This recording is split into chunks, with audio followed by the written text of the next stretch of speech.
Good morning, everybody. I want to thank everyone for being here. It's quite a list of speakers. The governor and I were talking about grabbing these beanbag chairs behind us and having a seat so that everybody who's on this list could get their comments in. But I will be brief because of that, and partly because I talk a lot about housing, and people have heard a lot from me about housing, and certainly this is one of those moments where I should continue to talk about it, but there's going to be a lot of people here talking about it. And I just want one correction to Adam. Oak Grove is why we are here, right? It is projects like this that I've tried to remain focused on because there's a lot of housing that gets built, but it's a lot harder to build housing for individuals who are 30% of area median income or 50% of area median income. That is the housing that is the most difficult to build. So I appreciate all the partners who have resulted in this beautiful housing that is behind us.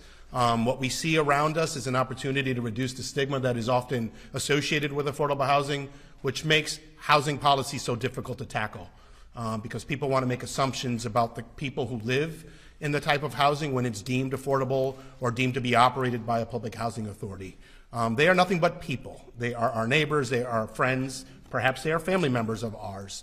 They are the people who are most at risk of being homeless, which is something that has really motivated us and driven us to stay focused on this work. So I too want to thank everybody who's standing up here for sticking through where we are. I want to acknowledge my friend Aaron Boggs, who I began this journey with 10, 12 years ago, working on housing policy, and it shouldn't take this long to get where we are today, but the reality is we're also not done.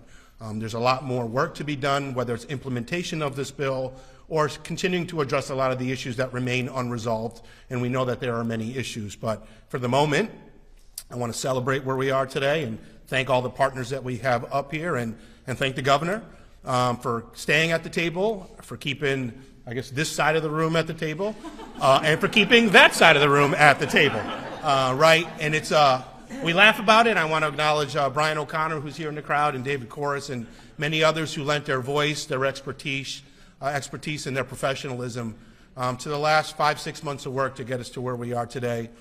Because what we're trying to do is build housing for families, build housing for communities, building housing for our economy. And when we do that, we all succeed as a state, and that's something that we all as policymakers should be striving to do every day. So thank you for the opportunity to be here, and thank you for everybody and their effort getting us to today.